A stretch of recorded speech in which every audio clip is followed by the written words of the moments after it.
tanto de Bíblia que você tem. Próxima rua aí. Bíblia de todos os tipos e gostos, todas as cores e formas, para o povo ler. Agora, é claro, eles dão ali a sua interpretação, porque eles dizem que o magistério da igreja, ou seja, a igreja que detém o direito de interpretar a Bíblia e passa para o membro vai ver lá e olhar, bem, realmente é assim que ele está dizendo. Então, apesar de aqui estar dizendo que Marcos diz aqui que Maria teve muitos filhos, mas aí ele está dizendo lá o magistério da igreja diz que aqueles não eram filhos dela, eram sobrinhos, eram parentes próximos, não eram filhos, mas a Bíblia está dizendo que é filho. Existem duas palavras para designar filhos, Huios e Adelphos, no grego. O Adelphos, ele dá a conotação de irmão de fé, de parente. Isso é maravilhoso, sabe por quê? Porque lá no texto de Marcos que fala que os filhos de Maria, a palavra é Huios. E Huios tem significado ficar de sangue. Aí não tem para onde, mas aí ele diz, não, é bem assim, é por aqui, e assim vai. Para os reformadores, a Bíblia não é um livro de doutrinas e preposições a serem aceitas intelectualmente ou mediante a autoridade da igreja, mas uma revelação direta, viva e pessoal de Deus, acessível a qualquer pessoa. Lutero nada sabia de um conhecimento puramente objetivo, desinteressado ou acadêmico da Bíblia. A palavra de Deus é viva. Isso significa que ela vivifica aqueles que nela creem, dizia ele. Portanto, devemos correr para ela antes de perecermos e morrermos. Na Escritura, o Deus vivo e verdadeiro sempre confronta o leitor em julgamento e graça. Quando lemos a Bíblia, a nossa atitude é dizer, Senhor, realmente eu estou errado. Estou vivendo de forma errada, equivocada. Me dá força para seguir outro rumo, outro caminho. Tem que haver confrontado com essa situação de julgamento e também de graça. Meu filho obedece as minhas palavras, elas te darão vida, elas terão um bem maior na tua vida, e assim vai. As virtudes da palavra, quais são? O terceiro ponto, as virtudes da palavra. Paulo, ele conclui a sua exortação a Timóteo, afirmando a inspiração divina da Escritura e sua consequente aptidão para moldar e treinar os filhos de Deus para a vida e o serviço cristão. Veja o que ele diz aí no versículo 16 e 17.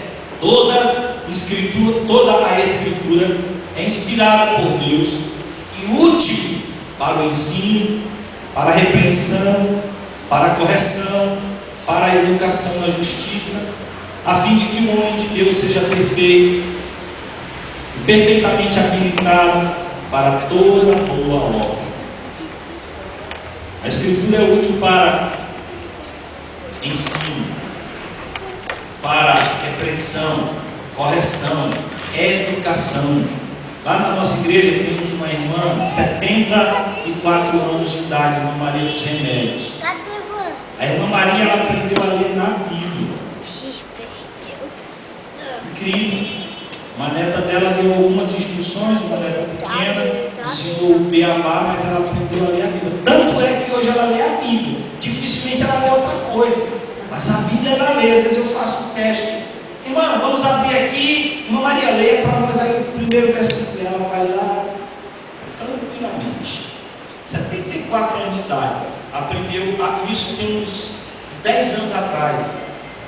Mas hoje ela lê a Bíblia. A Bíblia é útil. Como o Espírito Santo faz, eu não sei, mas ele faz. A Bíblia é valorosa. Eu tinha uns vizinhos próximo da minha casa que eu ficava com inveja. Quando eu acordava de manhã, tinha um vizinho assim, um senhor, idoso. Eu levantava às 3 da manhã para levar meu filho, abria o portão, tirava o carro para levar para o colégio. Eu olhava e ele estava lendo a Bíblia. Aí no final da tarde, ele estava lendo a Bíblia. Passava 2, 3 horas lendo a Bíblia. À noitinha, ele estava lendo a Bíblia. Isso todo dia. Aprendi também com uma tia minha. Ela acordava de manhã, ia para o terreiro, assim, no quintal, debaixo de umas mangueiras, ia ler a Bíblia. Passava passava horas a fio. Às vezes eu olhava de longe assim, pequeno, porque ela estava dormindo, ela estava lendo a Bíblia. E assim durante o dia fazia, porque, irmãos, a Bíblia dá educação, ensina. Paulo, ele então conclui aqui essa sua exortação, nesses 2 versículos, dizendo isso. E isso aponta para aquilo que os reformadores chamavam as virtudes ou atributos da palavra, todas decorrentes do fato de que ela é inspirada por Deus. Sabe por quê? Primeiro, porque ela tem autoridade. A autoridade da palavra. Sendo a expressão da mente e da vontade de Deus, ela é normativa para a nossa vida. A palavra de Deus é norma.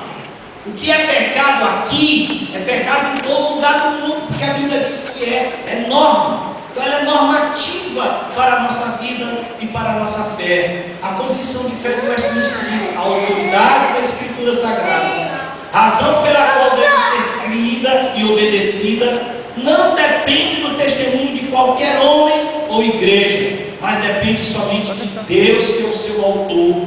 Tem, portanto, de ser recebida, porque é palavra de Deus. Ponto 1, verso 4. Esse é o ponto da autoridade. Mas ela também é verídica, a veracidade da Bíblia. Ela contém a verdade de Deus. Ele diz assim em João 17: santifica-os na verdade, a tua palavra é a verdade. Ele diz também em 10:35: a Escritura não pode falhar. O papel de convencimento interior do Espírito Santo, diz a confissão de fé de Westminster, nossa plena persuasão e certeza de sua infalível verdade e divina autoridade provém da operação interna do Espírito Santo, que pela palavra e com a palavra testifica aos nossos corações. Reconhecemos ser necessária a íntima iluminação do Espírito de Deus para a salvadora compreensão das coisas reveladas na palavra.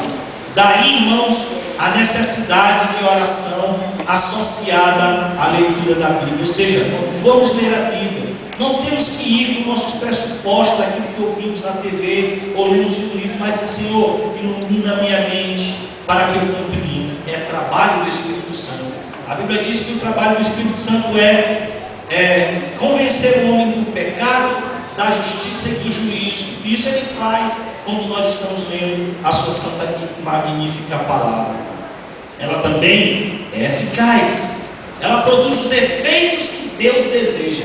Isaías 55:11 diz assim: assim será a palavra que sair da minha boca, não voltará para mim vazia, mas fará o que me apraz e prosperará naquilo para que a designei. Ou seja, se você prega a palavra e a pessoa não se converte, não diga: ela voltou vazia. De jeito nenhum. Ela cumpriu o propósito de qual? Condenar o pecador que não quer ouvir. O propósito foi esse. Você pregou para o pecador, ele não deu ouvido, a palavra se cumpriu, o seu propósito foi cumprido, porque aquele pecador fica indesculpável diante de Deus.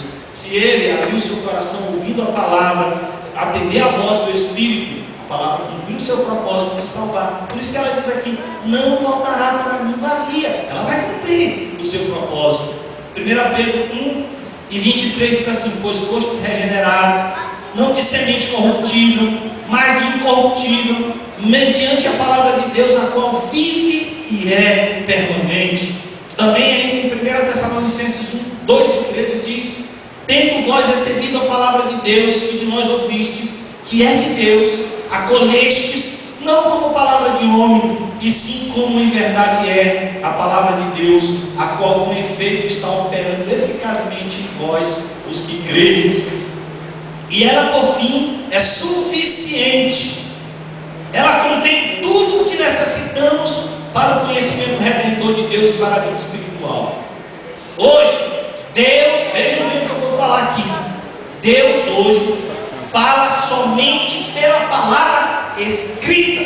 Por isso que eu estou falando aqui o negócio de meu servo, Senhor, te disse: isso é mentira, é balela, é indução ao erro. A Bíblia, a palavra de Deus, é a palavra do Senhor nosso Deus, inspirada pelo Espírito